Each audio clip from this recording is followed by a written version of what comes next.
Yeah, something happened. We're live. We are live. It's awesome to see you guys. Yeah, so yeah, we'll probably do this like once every 2 weeks. So if everyone's available, that's great. We can get up here, talk some smack, and yeah, just bring everybody in. So Well, I've um, recently retired from my day job, so I got lots and lots of time. oh, nice. Congratulations, man. Very good. Yeah, thanks. Mazel tov. Thanks. So I will start this off by saying tomorrow, New York State is getting me drunk. On the state. My one buddy at the age of 52 is going through the police academy. Nice. Whoa. So like of course, like the comments, father time and everything else. I mean, what happened is like New York states and some states, if they're not from what I've gathered, if they're not civil service, they can hire various age groups. I mean, there are cops that retire. Like, let's say they retire in New Jersey, they go down to Florida and they get a job and they work, the rest of their time. So they have like part-time opportunities, and he's setting up. So he's like he lives in Greenville, New York. He assembled this VBRO. He bought a bunch of properties up there, and his wife and him we're having an event planning business, and he's doing this. And as he's being involved in the community, one of someone he knows is like, hey, you should be a cop. He's like, hey, why not? So at 52 years old, he's like he's in really good shape. He's a really smart guy. He's like basically, top of the class because, he's not the best physically, but he's on like the top 5%. He's not the best academically, but he's in the top 5%. So combine those, he's like the best candidate in the class. And plus, he's like us. He's been on the planet for like half a century. And, he like handles things like a freaking adult, not like we would as like a 20-year-old. So D, I don't know, man. We handle shit like kids sometimes. What are you talking about? Well, this is why Angela handles social media, because I'm not allowed to interact with the public. That's right. Because dude, I'm awful. And yeah, man, I'll do stuff like it was, what the hell is it today? You always get comments because with the body armor and stuff like that, they're like, what if you get shot in the face? I'm like, what if they shoot at your face? My answer's like, duck. Like, it's very simple. Very simple. So anyway, back to my original story. Yeah, so they do the sobriety tests, right? So they bring volunteers in and they get them drunk and do the things. They don't realize I'm like somewhat of a functioning alcoholic. So it's gonna be a long night. I was wondering where I can sign up for that. Right, exactly. I'm like, dude, all I do is I work out every day. And then it's like, at the end of the night, I got a few bourbons and that's it. I'm not like, I'm not getting just seeing flashbacks to Dr. Johnny Fever from WKRP. The more he drank, the better he did. I don't know. Okay, we're the only people in this bracket that gets an age reference, gets that reference, which is fucking awesome. Yeah, of course. People are like Googling Dr. Johnny Fever and nothing. It's coming in, not even, it's not high def. That's awesome. And that's what's funny, because like when you're teaching, right, or you're doing this stuff and you're making these references to like, Boris Karloff and Count Dracula, and people look God. Yeah, it's brutal. It's brutal. So yeah, so that's good. So we got that going on this weekend. And yeah, so quickly, just for those of you that are new, like we'll start with Tony. Introduce yourself, tell them a little about yourself. Sorry to put you on the spot, but I want it like everybody. I got no problem with that, man. Yeah, so have at it, my man. My name is Tony Hubble. I've been a martial artist since 1973, and I walked out of watching Enter the Dragon and decided that's what I'm going to do for the rest of my life. I've owned a couple of schools, and I discovered early when I was doing security, shore patrol stuff, that when you're dealing with people under the influence of substances or alcohol, and you're trying to control them, all the shit that they taught me growing up and training, that shit doesn't work. So I went on a mission to look at for combatives and that kind of thing. And I've done TFT, I've done Krav, I've done the spear system, I've done more. But I came upon Damian's system, and it all just made so much sense. So I decided that that's the self-defense combatives I was going to teach, and I taught it in my Taekwondo school in Sierra Vista. Right. And I've taught it. It hasn't been the bulk of my teaching, but I believe in the system for self-defense and above all others. And I actually want to get more involved with teaching now because, like I said, I don't have a day job and a business to run anymore, so I can be more available. Right. Well, and here's the thing. It's like, and this is what I try to explain to somebody. It's like, it's like I was at a one meeting I had today. I'm like, look, I go, after we do this stuff, I'm like, it's so simple. I'm like, you run out of shit to do. Yeah.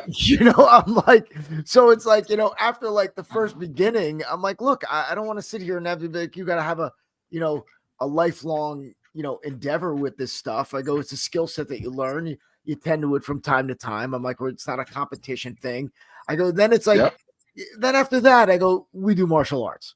Right. I'm like, then we do, then we'll do sparring, we'll do judo. I was doing judo, I was doing knockdown karate, I was doing all that stuff. I go, and that's great. But I'm like, again, this stuff is here. And when we get through, it's like, how many times can we just like grab somebody, smash, grab their head, smash it against the pavement, whatever the hell we're doing, or how many times can I, hit somebody with pepper spray? It's like, how many times? All right. Okay. Yeah.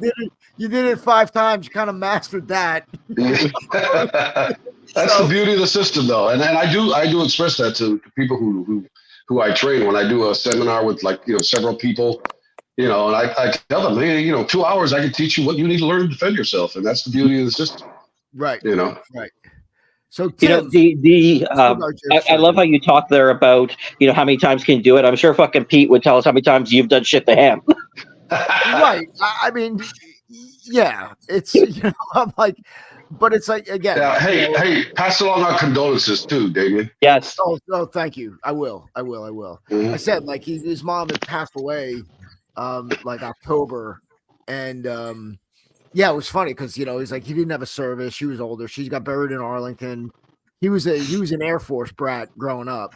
I think he was born in like Japan, and so he and his sister, they were just kind of like kept it low key. Again, when you hit a certain age, some people just you're like the lone survivor.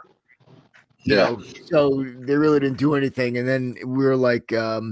Something happened where Angela and I were like, just I don't know. She's like, oh my god. She's like, Pete's mom's obit, and then I'm just reading it. I'm like, holy shit. So I'm like, I wanted to be like, that's awesome. I'm posting it. I don't give a crap. Sorry. It was just fantastic. Really, really, really nice woman. I said like, and it's true. Like Pete was, literally my first student when I went on my own. So. Like I used to have a motorcycle shop that we would, after my suit and tie job, I decided I wanted to open a motorcycle shop, which was like completely underfunded. And, I thought I was going to do shit. That's like the story of my life. I was going to do something that was like, oh yeah, we're going to do this. I'm like, oh yeah, no, you really need like money to get stuff going. Yeah. And, so. I had to spend 19 months in the Middle East to get the funding for that school that I opened in Sierra Vista, so. Right. I get right. it. Yeah. And you had to, and yeah, exactly. You stayed out over a year, so you don't have to pay tax on it. Mm-hmm, that's right. Right. That's how it works. It's only tax-free up to 80K. Oh, okay. All right. I made significantly more than that, thank God. Yes, I know. Yeah. Yeah. So it's interesting. I'm getting involved. We're going to, launch, I've got a minority ownership in a new venture called Dads for Defense, and I got involved with some guys I know, all like JSOC guys, one guy's on Team 6, a lot of some former intelligence officers for the CIA and things like that. And it's good. It's involving like everything from like travel, how to check, shit from like how to check, how to find the bugs on in your air, how the surveillance devices in your Airbnb. Like there's an app that you can use and go into your Airbnb and check what's on Wi-Fi and just go in and like turn shit off. They do intel briefs for like a lot of these guys own like they have like private security and training companies. So, they have access to they provide some like high level intel briefs. I mean, those fuckers predicted Iran was going to get involved like back in February. It's like stuff like that. So it's like, it's some really interesting stuff. And we're just getting it going now. The site's live, but it's like, we're loading up content and doing these things. And with that, one of the things we're doing, he's got a deal with a firearms distribution company where you can get like one firearm at cost. So if you're looking to make a buy, it's like literally, I think the membership's like, it's like same thing. It's like $30 a month, but like one buy pays for your membership for like a year. So, that'll be coming out soon. We've been working on that, but yeah. So he was the one that we were just talking about. He's like, yeah, because I would just try to stay out of the country as long as possible, so I didn't get whacked with taxes. So, so Tim, welcome. This is the first time I think we've met face to face. Yes, sir. So tell everybody a little about yourself. Well, unlike Tony, who started in 73, I was born in 73, but started martial arts training in traditional Okinawan karate under Frank Hargrove up in Virginia. He was about 4 or 5 years old. And at that time, he was still teaching a realistic self-defense style. We moved a lot, so I got exposed to a lot of different styles. A lot of them left a lot of questions about whether they did or didn't work, and started reading more and more, looking at different things to do and different ways to do it. Came across aurology and some of the Fairbairn Sykes stuff, led me to Charlie Nelson, which eventually led me to Carl Sestari. Yeah, sure. And so that's a simple set of techniques and go with it from there. So that's where that kind of came from.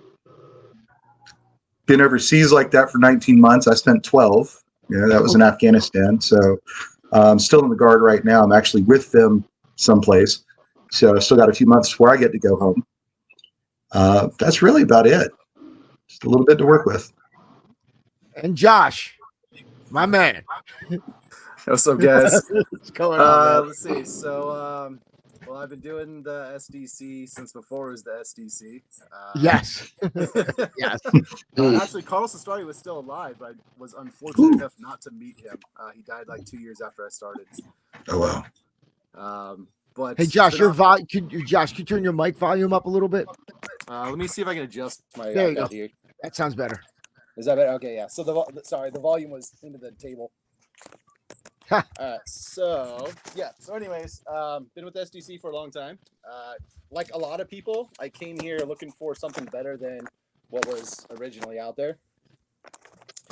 And I worked security when I was younger. I worked security, and I had some experiences that left me questioning my ability to defend myself. And so I'm trying to prop this up so it doesn't slide on me. And so anyways, I stumbled across a person that we won't talk about. And then and then that led me to Damian, and I found the truth, and I stayed. So yeah, I'm also a certified survival instructor and a firearms instructor, and did 8 years in the military. So yeah.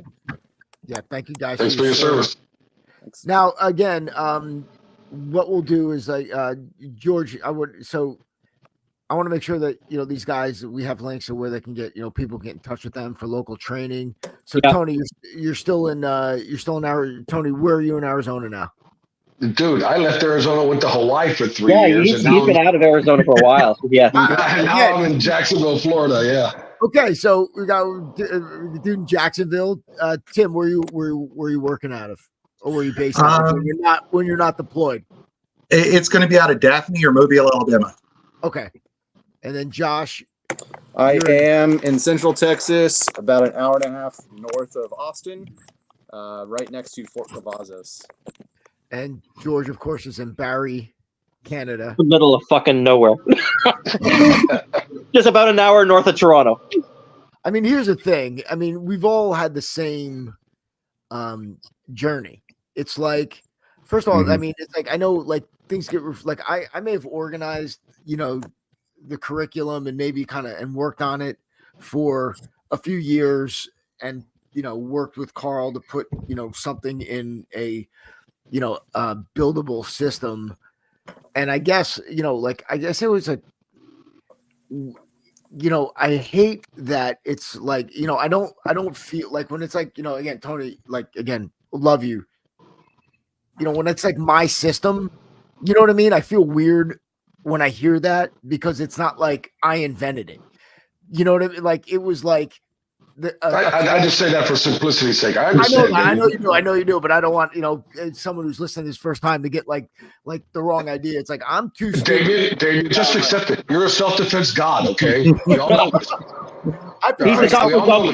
He's the self-defense god for dummies. That's right. Published author too. Bravo. There you go. I prefer self-defense Jesus, but okay. I mean, I was just in the right place at the right time. Every story is true. I mean, but we've all had the same path. We've all like trained really hard, loved the martial arts, and then got into the real world. And it's like nothing was clean. It wasn't like this. There's such a gray area that you have to, navigate.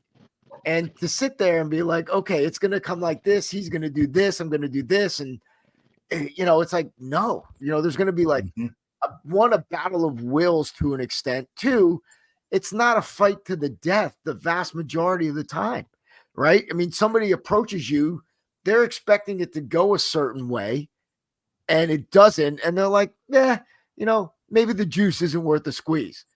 For the most part, right? And they're gonna break contact and go about their business. You're gonna react in a way that they don't, 100%. They don't think about, right? So, one of the things I love is like, well, what if you do this and he does this?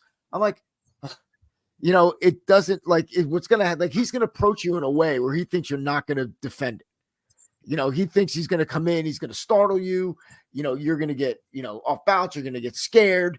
And then he's going to impose his will over you. And then that's that. So, as soon as like most of the times it's like, when we're talking about resistance, it's just that initial, stop. But now when we're doing security work and we're putting ourselves out there and we have to impose our will over people, it's a different ballgame. I mean, you've got to be ready to go. And what people don't understand is like, I was a licensed bodyguard, I would bounce and things like that. I didn't have any special privileges. The laws of self-defense still apply to me, so I can't restrain and hold somebody down. I mean, it's like, you can't do that. I don't have arrest. You don't have arrest authority unless you're in the military police or, in law enforcement. So, you're out there. I'm like, you're putting yourself out there. And it's like, if you're doing security work, I'm like, it's dicey, because, and a lot of these places, I don't know how it is out, in other states, but in New Jersey, I'm like, if you like, they're going to abandon you, your company pretty quickly. It's like, they don't, it's like, okay, well, no, it's like, you're here to call a cop. Mm-hmm. Oh, all right. Yeah, when I used to work security, they always my uncle actually told me this. He said, think of yourself as an insurance reduction specialist. Right. Exactly. The company has you there to reduce their insurance costs. They don't actually care if you do it. Your job is to observe. They don't want you to do anything, yeah. No. And but our training and our egos and our pride makes us do certain things that probably shouldn't do. And it's I said, like, a friend of mine who's again a high-level operator was out not too long ago with his girlfriend, and they're out at a bar late. She's a good-looking woman, bouncers are hitting on her. You know what happens, and you know what happened. So now he's got like, his shoulder hurts and stuff like that. I'm like, dude, I go, I don't do that anymore. Like, there's certain, it's like you get to a point where it's like either you got, I stopped doing all that shit when I bought my first house, right? Because as soon as I had something to lose, it was like that's it. And now, we try to tell people, and what we do is like, look, you want to avoid this at all costs, all the time. You're trying to get the hell away and do it. I mean, look, when you're boxed in, or when someone you care about is in, grave physical danger, then yeah, you have no choice. But I know, and I know all of you guys, that if you're in a situation where some guy, pokes you in the chest, it's hard, man, to like not, react. So, who said that was Miyagi? Best defense, no be there. Like, you're like, dude, yeah, man, I don't. Yeah, it's freaking. It's yeah. So, as I guess when it's like, look, I've been married for 26 years. I got no reason to go out. Well, Damian, what the hell am I supposed to do? I'm no longer married, man. Oh, you swipe right, brother. You're in Jacksonville. You should be able to find some. Right. Maybe I don't have any. Maybe I have no game. I don't know. I've been married my entire adult life, man. What the hell do I know? What was it? The late Richard Jennings said it best. He's like, look, you got two choices. You either want to be lonely or aggravated. There you go. Like, whatever. So yeah. So one of the things I want to talk about is again, like the recent knife attack, the I guess mass stabbing in Australia. I don't know if you saw the post that Paul put up. So Paul's an interesting cat, really smart. He came to train with us like a long, long time ago. But he had some, great insights about, the forward drive, and just, simply, there's a lot to unpack in there. But, one of the things is like, first, it's like you've got a mall full of people with a variety of weapons that could be improvised, and nobody did yet. Nothing. Yeah. So, that's, the remark, it's like somebody's coming to save you, or you're filming, it's like, this is what we're up against when you're watching somebody who deliberately avoided attacking men, by the way, and was preying on smaller, weaker targets. Of course. But one of the things he said, which I thought was fantastic, was that, just simply running at somebody limits their options for what they're going to do. Mm-hmm. Right? It doesn't mean a firearm or an edge weapon. It's just like, if you're sitting there trying to like, manipulate the weapon, or trying to do, now they're all of a sudden they're looking at angles of attack and stuff. But if you simply are just trying to run somebody over, they've got one shot to get it. And we all know the chances of it being a fatal wound are very, very, very, very slim. The chances of you even realizing it until after it's over are very, very slim. This is why, I'm not a big fan of, like, you remember the shock knife? Yep. For a hot minute. We all had it. We played around. It was great. But the thing is, it's like, I'm paying too much attention to this thing. When it's like, where I should literally, because that's what, like, it's not going to feel like, the only thing I'm going to feel is my blood pressure drop, as I'm bleeding out. So, the more I allow you to poke holes in me, the less my chance of survival. So I don't know. I just, so that was like, something where, people, they get, I guess, caught in the details, because they're trying to like focus on this game of, there's a weapon, I'm trying to manipulate it. I got to control it. It may kill, it's going to kill me. And that's all they see. When in reality, I'm like, oh, just fucking run them over, grab something, grab a chair, do, whatever. Like, there's not a sporting good place in that place. I don't know. I don't know what's going on. Demystify the weapon, Right. Great point. Exactly. And, again, it's like, but you still see after all this time, people that are, it's like this, dude, we watch the same stuff like over and over again that we learned back in the first days of, whatever martial art we were taking. Yep. And it gets like 10 million likes. Blows my mind. Yeah. So I've noticed the ones that are. Go ahead. I was interviewing for this high-level organization, and part of the interview was like reactive scenarios. And in one of the scenarios, a guy draws, I'm talking like a 2-inch pocket knife, like microscopic. Right. And my response was, I pulled out the pepper spray, and then I pulled out the collapsible baton, and I was like, right. They're like, stop the scenario. And I'm like, okay. And then the guy was like, what are you doing? And I was like, I sprayed him with pepper spray. Right. And he's like, he's got a knife. And I'm like, huh? And? Yeah. And he was like, why do you draw your gun? And I'm like, it's a 2-inch pocket knife. And not only that, but I was like, they created this scenario, right? And so right. Did you not notice the person in the background who's filming everything? It would look horrible for this organization. I pulled my gun and just shot this dude. Like, you got to think about all the consequences. It's not just this guy drew a 2-inch pocket knife. Right. And I'm like, and if by some chance he just bypassed the pepper spray, I had the collapsible baton. I just smacked him.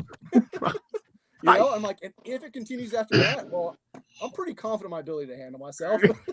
Right. And he's just like, right. We had this huge argument. Here I'm arguing with one of the interviewers, and he's like, it's a deadly weapon. And I was like, okay, look, I will concede that it can be a deadly weapon. I'm like, but you got to get stabbed like 30 times, dude. Right. He was not happy. I didn't get the job. You're probably better off. And Josh, Josh, I think you just ruined my reputation as well. For all you people watching, 2 inches is not microscopic. just throwing that out there. Depends on who you ask. But it's that stigma that it's a knife or it's a whatever, and people are immediately like, it's lethal. Draw your gun, shoot them, and it's like, whoa, there's way more going on than that. That can't be your first response. Well, I think that's a problem with overall, I guess, the way law enforcement. The problem is with security and law enforcement training up until, now over the last few years, I would say like George Floyd start to like re-examine, what they're doing, because the problem is, look, we're all humans. So we go, we have a tendency to gravitate towards comfort. And I'll bring this into like reality. It's like, if I don't have to do it, most people, they don't do it. We're not technically designed like that, right? They're not like most of us or some of us or whatever that have a little voice in their head calling them a pussy if they didn't start working out by 10 a.m., because, Oh, you hear that voice too? Yeah, dude. I'm like, it doesn't matter. I'm just like, okay, I gotta go. I'm like, today I'm taking the day off, and all of a sudden I'm like, excuse me, I can't say that, but I'm like, whatever. But it's like, get your ass up and get out there, because that's it. Because I hate myself when I have my daily cigar. That if I didn't earn that, I can't have it, right? So that's kind of like what happens. So anyway, so you get people like any job in law enforcement where they're not forced to have to make, the only in New Jersey, the only physical thing they have to do is after the academy is to, when they qualify, they have to be able to get up from one knee unassisted. That's it. So, it's it's kind of wide range. So, most guys in law enforcement don't keep themselves in shape. Fact, they don't keep up on their skills, and that's what happens. Is because everything goes to the gun belt. It's like the other thing is they get trapped in their own ancient mythology and methodology, because I taught the Arizona Rangers, a group of Arizona Rangers down in Sierra Vista, and I was teaching them the warrior concepts, the guardian concept, sorry. And I was talking about how to have your weapon toward the person that you're facing. So somebody from behind you doesn't grab it. Oh my God. I spent 10 minutes arguing with these guys about that particular thing. But they were all, and I'm sure I did not convince them. They're all with, no, I'm keeping my gun away from that guy, Well, now everybody's doing appendix carry. Yeah, right? That's true. Yeah. Right. So you're like, yeah, okay. Well, now we're doing appendix carry. Yeah, no shit. Especially with conceal, because it doesn't print as much. Right. But to our point, yeah, it's here. I can control it. Keeping it away from him is you got, again, trying to get him like, okay, they're armed, they're bigger, stronger, they got friends, right? So, when you're there, it's like, at least if it's, towards the front of your body, just, they have to come, the other assailant's got to come around, they got to come around. It's not like sticking right out there. So, yeah, they, but it's like, even then, at least you're getting them training. Yeah. Yeah, they did ask for me, so, Yeah.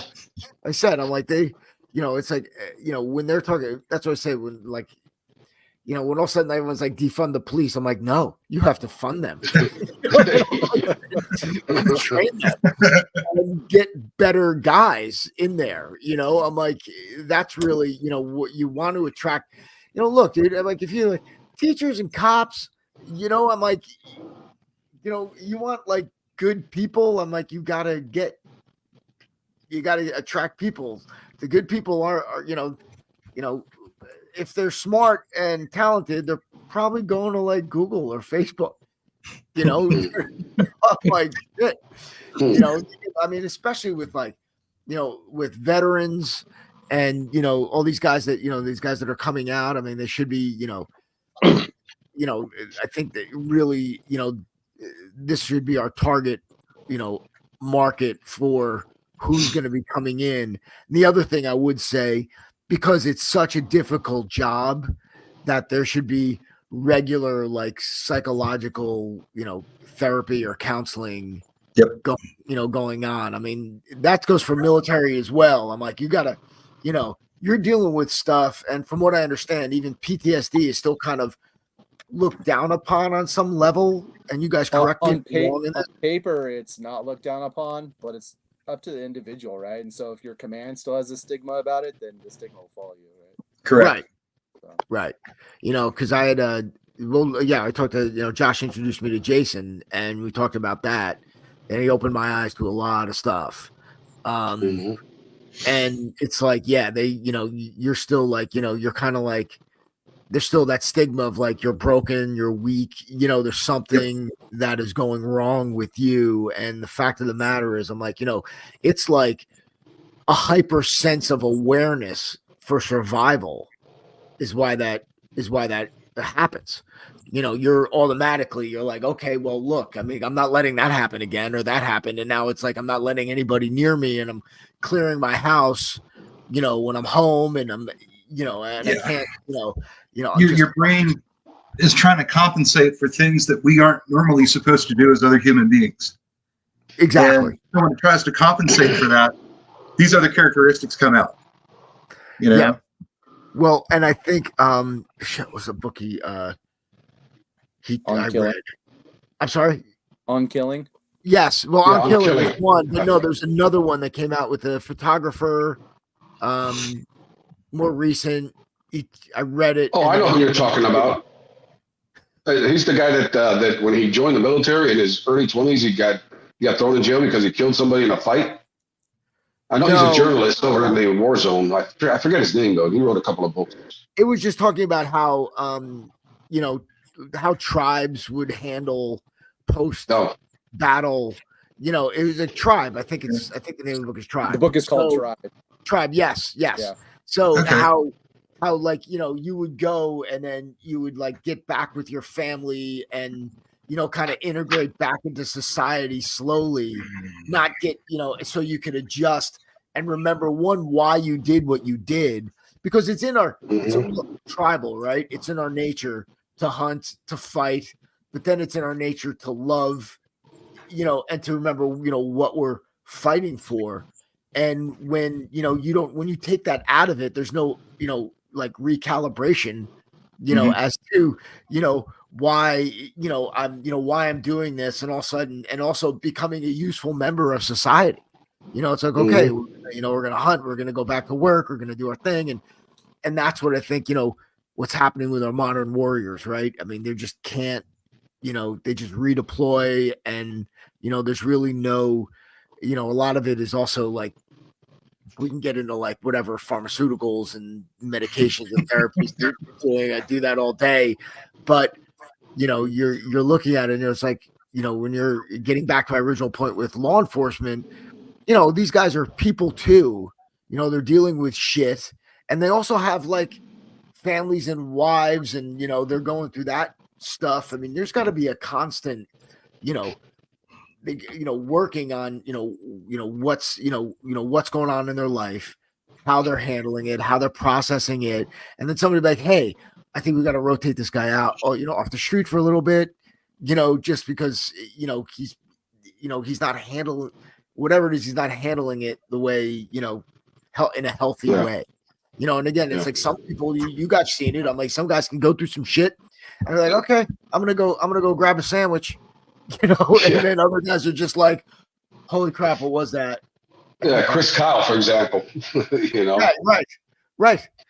You know, so you know, when we're talking about like all this, you know, I said, like, when we get back to like defunding the police, I was like, here we go, you know, and you're like, you know, look, I mean, it's like, it's a job that, you know, requires a special type of person, you know, that, you know, takes what they do, you know, beyond seriously, takes care of themselves physically and mentally, and it's hard. So, you know, I mean, interaction with the public could be like could end in somebody dying, you know. So, you know, but again, you know, and then what we're getting is, you know, this like weird, you know, human nature of people that are doing that. Some people are doing it that are just like, you know, when you let yourself get out of shape, right? And you get into a roll around with somebody, right? You're like, I can't breathe, you know, I can't see. I'm like, my life is in danger. Yeah, your life is in danger because you feel like it's in danger. And now, you know, then things start to happen that probably could have been avoided. You know, and when you're getting people in the, you know, in spots, I think I loved when they took, it was years ago, it was a reporter, it might have been in Arizona, I think, where they took him on a live training exercise, you know, with, okay, draw your weapon when you think you should shoot. Right? Yeah, I remember that. Yeah. Yeah, the guy's like, oh, so it's like, right? Yeah, you know, like every scenario. Yes. Yeah, I remember that. Yeah. So, so Tony, what do you got coming up? I got nothing. I just got to Jacksonville a year ago, and you know, I've decided that okay, and at the first one of you guys that laughs, I'm going wherever you are, and we're rolling. I decided to take up ballroom dancing. Nice. So, it's been a fucking experience and a half. And I go to the gym 5 days a week. You know, my brother has a hanging teardrop bag, and get to hit that. But I left all my, obviously when I closed my dojo in Sierra Vista, I got rid of all my Wade Masters and bobs. I took one bob with me to Hawaii, but I left it there because I didn't bring back any of my furniture. I just had my car shipped back and my clothes, and I came to Jacksonville, Florida. So there you go. So I got nothing. I'm itching to start in the teaching game and setting up and all that. And obviously, I'm going to count on you guys because I'm not really sure how it's done anymore. I just checked my link on my self-defense company Sierra Vista page, and it does go to the myselfdefensetraining.com website. So I don't know if that's the link I need, or anyway, I'm sure George will provide me with what I need. Yeah, I'll get back with you on all of that. Make sure you send me across your updated information. So. Yeah, I talked to you about doing level 3 testing, and I'm still interested in doing that, but that could be down the line. We can work on that, you know. So, but anyway, yeah, I have nothing, but I'd like to, and I mean, I actually approached the dance studio and offered them to teach the instructors there pro bono a little seminar, you know, just to get my feet wet again in this area, and you know, I'm looking at that because I was very popular with realtors because realtors is a unique job. They have to put themselves purposely in a dangerous situation, you know. They have to go to a place sometimes far out and meeting somebody they don't know, you know, by themselves. I mean, you know, so George has done a bunch of them. You know, we actually have a protocol for that. There's a post on that on my self-defense training that I mean, you know, I'm like, because when you ask them too, you're like, are you vetting these people? It's like, how do you get some security numbers? Do you do background checks? Do you, you know, pre-qualified mortgage stuff? Sometimes no. Well, like, to make the question simple, I haven't done, you know, so my life went upheaval in 2018, and so I've been there, you know, working on myself, and you know, so I mean, wasn't totally lost in the weeds, but I was doing some introspection. That was a good thing. And Hawaii was a kind of nice place to do that in for 3 years, you know. Oh yeah. So you know, I said, like, you know, great. I mean, look, getting out of your comfort zone is always awesome. I'm learning how to play the drum. I'm learning how to play the drums right now. Wow. I'm god awful. It's great. Look, I've given up trying to learn musical instruments. I still have a bamboo saxophone and a harmonica, and I can't play either one of those fucking things. Bamboo? What the hell is a bamboo saxophone? Well, it's a reed bamboo, and it has the whole configuration of a recorder flute and a saxophone mouthpiece. You know, right now I can only annoy the dog with it. You know, I can't get that saxophone song sound. You know, but Tony, I'm going to be honest. I think you have the only one in existence. Maybe. Anyway, so yeah, I've given up on playing a musical instrument. I tried to play the piano for a year. I couldn't do that shit either. So and that's actually why I took up dancing. I decided I've done the warrior thing. I was in the DOD for 46 years. You know, I could be a contractor. I've been a bodyguard. I've been a PI. I've been a bouncer. I've been a martial arts instructor. So I wanted a little beauty in my life. I can't draw. I can't paint. I can't sing. I can't, you know. So dancing was it. I could do that. You know. Right. As I said, man. That's why I'm smashing the drums, because I don't have to read music. There you go. It doesn't require. But yeah. So Tim, what do you got going on, man? I'm just waiting to get home. I still got it'll be the middle of November when I get back, and then from there I'm kind of starting all over with teaching, getting that going back up. Currently, though, I'm actually working on learning to play the harmonica, believe it or not. Nice. My wife, she plays 5 instruments. She was a voice major. She's got friends in bands, plays with them all the time, sings, stuff like that. And I used to sing a little bit, don't do it anymore, but the harmonica would actually work with that too. So I'm trying to take that up. I was gonna say, you're brave, man. You're treading the line. You're going into like a sea of sharks. I wanted to get to the point where I could play Billy Joe's Piano Man. I never got past Very Happy Little Lamb. By the way, Billy Joe's Piano Man features the fucking harmonica. It does. I know. So that's what I was trying to do. I was trying to play that particular bit. And the only thing I could muster was Mary Had a Little Lamb. And I couldn't do that well either. Check out Will Wild Harmonica. And he's a blues player, Will Wild. And that's with an E. W-I-L-D? W-I-L-D. Like Oscar Wilde? Correct. Yeah, like Oscar Wilde. Okay, gotcha. But he's a blues harmonica guy, and so he's got like a basic 3-week course. Then you can go into his advanced course. Oh, cool. And I mean, I've heard him do solos of Freebird and all kinds of stuff like that without missing it on the harmonica, and it's perfect. It's spot on. And it's like full 10-minute solo in it, and it's really good. So that would be worth looking into, because that's what I'm about to start. I've got surgery in June. My wife will be out here for a month, and I got a feeling that during that month is when I'm going to get really good at it. So what are you getting? Surgery? What? I've got a bone spur in the back of my left heel that's cut into my Achilles tendon. So they're going to remove it. Yeah. What's that guy's name again? Will Wild. How did I He is not remember phenomenal. that? He is phenomenal. Thanks. Appreciate it. Especially, that bone spur probably feels awesome in a boot. Oh, it does. Yeah. It really does. And it's like, hey, man, where are you limping? The same reason I was limping 6 weeks ago. So, yeah. Good times. And Josh, I know you're busy, man. What do you got going on down there? Well, I'm doing a lot of training myself. I'm in 5 different courses right now, always improving my knowledge. Nice. So I've got 2 survival courses I'm doing, learning from. I've got 2 firearms courses I'm learning in, and then obviously always continuing the SDC. Let's see, I've got continuous training going.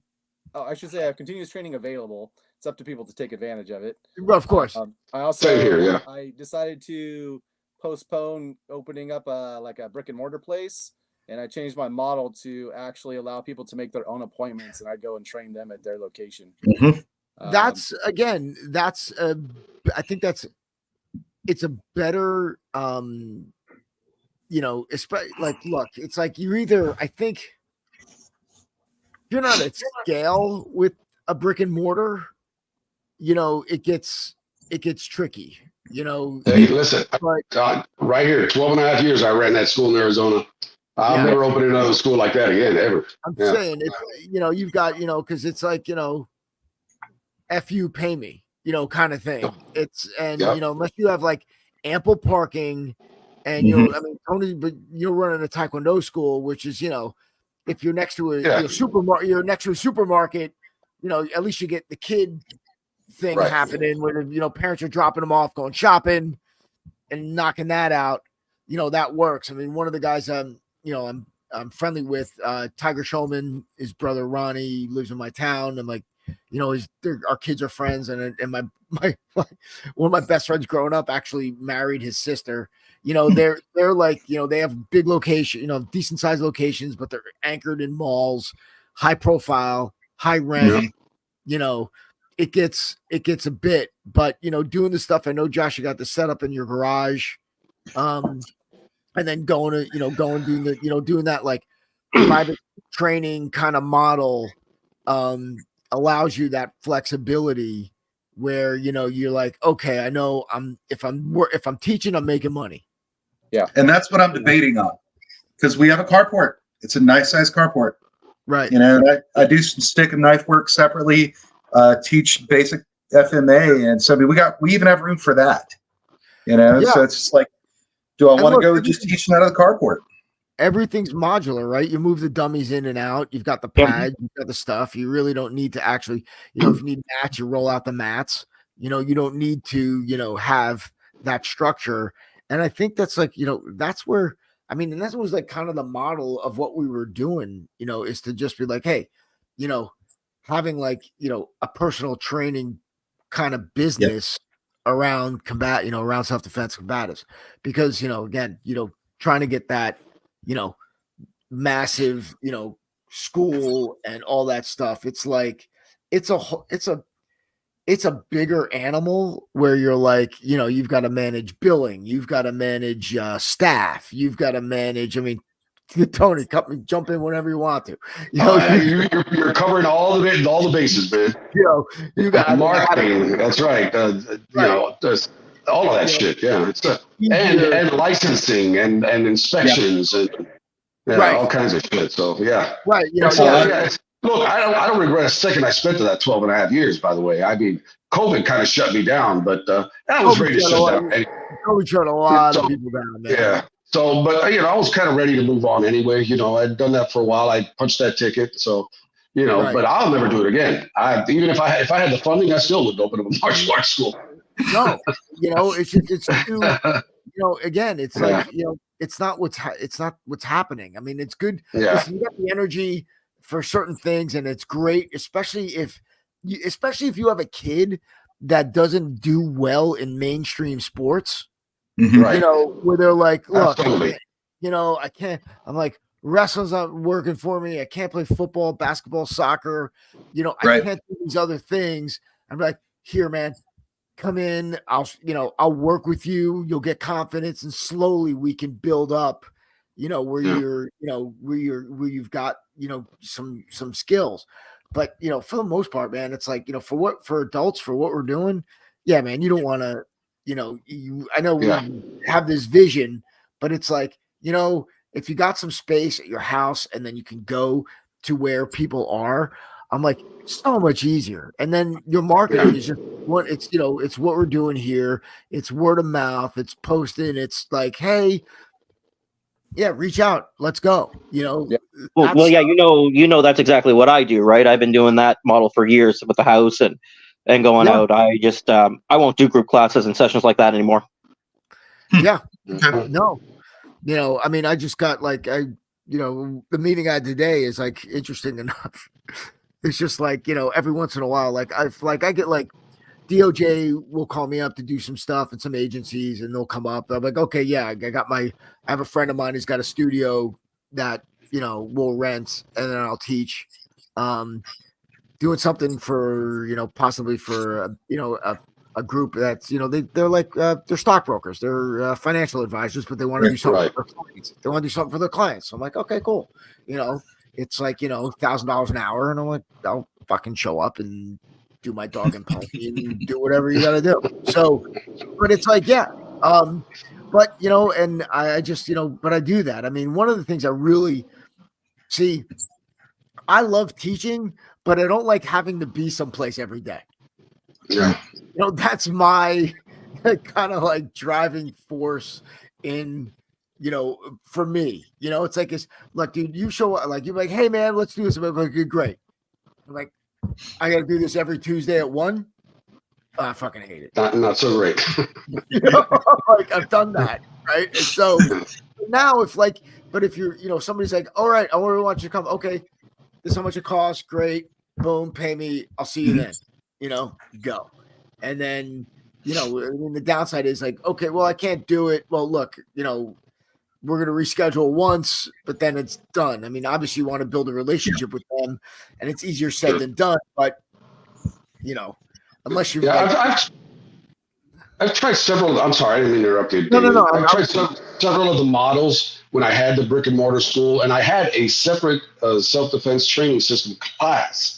And as you know, I only had one student that went all the way up to level 2 instructor. I don't know if you remember him. Yes, I do. But most of them come in, they take a few classes, and they go away, and that kind of thing. And then I've done the privates also, and I've done the groups thing as well. So I understand the advantages and disadvantages of most. And I'm with you, man. The one-on-one is always best. Yeah.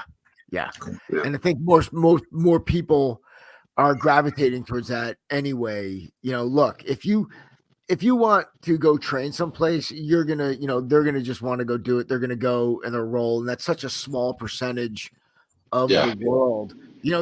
How many guys what percentage guys got their black belt with you? In Taekwondo? Yeah, who walked into your school roughly? Oh, I'd have to say, and you know what? Years ago, I thought, I should find out how many black belts I'd made. But I'd say at least 40% of the people that started would make it all the way to black belt, and that is contrary to the whole. That is contrary to the whole 9.9%. And I mean, I had a really outstanding curriculum. I was a member of the ATA, which is a worldwide organization. Our training is top notch, but the same thing applies. I mean, 80% of my school were kids, And the adults, they would come and go, and most of my adults were the parents of the children that were training. Right. So the SDTS doesn't translate well into teaching children. You have to adapt it, obviously. Yeah. Right. But that's the having the availability of that is not something that, to me, is something I want to do anymore. Plus, did I mention that I'm retired? Yeah, exactly. Yeah, exactly. Okay, all right. I dig that right in there, Yeah, it just sounds like too much like work, Yeah, exactly. Thank you. That's really like. I taught a Tai Chi class via video from Hawaii every week to a personal friend of mine in Virginia Beach, and that worked very well. So I mean, it would work very well with the SDTS, obviously. Right. So. And yeah. So again, I guess we're coming up on the end. So guys, awesome. Look to do this. Wow. Probably look to do this in like 2 weeks again. We'll again anything you guys want to talk about, whatever. As long as I'm not working that night. Fair enough. So again, fellas, awesome, and everyone else for joining in. You got the links below. We'll put the guys' contact information in there. Until next time, train honestly. Hey, Damian, from the last time I saw you in Phoenix, your hair's gotten whiter. I didn't want to mention that, age thing, but I think you have more white than I do, Hal. I'm just saying. Yeah, well, I got one kid that's graduating college and another one that's a freshman. So yeah, I got more to I got 3 more years. I got you. It's not author line. But yeah, it's still All there. right, brothers. Yeah, it's still there. At least you have hair. Sorry, Tim. Hey. Wait a minute. Hold up. I got one that's 12. Oh, you got. Oh man. Please. My youngest is 30. My oldest grandson just joined the Air Force. Oh, wow. I have Marion Michelle. She's got 3. She's got one son that's 33, 2 daughters, one's 25 and 23, I think, or 24 and 22, and then I have a 12-year-old daughter. Wow. How about that? So that explains this shit. Yeah. She still talk to you? Yes. Oh, okay. Yeah, my daughter now is 22. She's coming back around. But yeah, dude, and look, she was always good on paper. She got great grades, problems. But man, it was like living with a wolf. No, That's pretty accurate. Preach it to the choir, brother. So very early on, like her mom says, like, yeah, Olivia had a thing with something happened with one of her friends. It was bad, whatever bullshit. So, I'm trying to have like some after school moment with my kid, like, some PSA. I'm like, hey, I heard about you. She's like, why would you remind me of that? Oh my God. I'm like, holy shit, man. I'm like, this was not in the manual. But see, now you've stored it for later use when you know you can use it at the right moment. Right. Just be relentless. Oh. But then again, it's like, you realize you're like, oh no, this is turning into another woman. They should ship all kids from ages 12 to 18 somewhere else for a while. Yeah. And bring them back at the age of 18, maybe. Yeah. Now it's maybe 25, 30. Listen, man, here's my experience. My son, for a little bit, got a little like, feeling his oats a little bit when he was like, I'd say like maybe like freshman, sophomore year, maybe, where it was funny, like he did something like chest up to me, and Angela's like, don't. And I'm thinking about where he's gonna land. I'm like, all right, dude. I'm laughing. He's getting all fucking pissed. I'm like, I just want to think about where I'm gonna put you. That doesn't break too many things. So it's like, walk away to me, and then, but then basically he's like having a dog. I mean, I know. I know when he's hungry. There are no surprising with him. It's like, I get it. We're simple. We're not complicated. That's it. We're simple. Yeah, I'm like you get like like you're sitting there on the couch watching TV. Your wife will come in. It's like, what are you doing? I'm on the couch watching fucking TV. What are you looking at it? I mean, I'm not solving anything. Like I'm not working. What are you thinking about? Nothing. And when we say that, we can literally mean nothing. Nothing. Not hard. Yeah, this is not very popular with women, but Dr. Laura, whatever the hell her name, once said, men are simple. If they're not horny, feed them a sandwich. Yeah. Again, that's it. It is. That's it. Yeah. All right. All right, fellas. All right, everybody. Until next time. Peace. Okay. Nice meeting everybody. Yep. Yeah, you too. You too. Yeah. And George, we'll talk. Yes. All right. All right. Take care. Good night.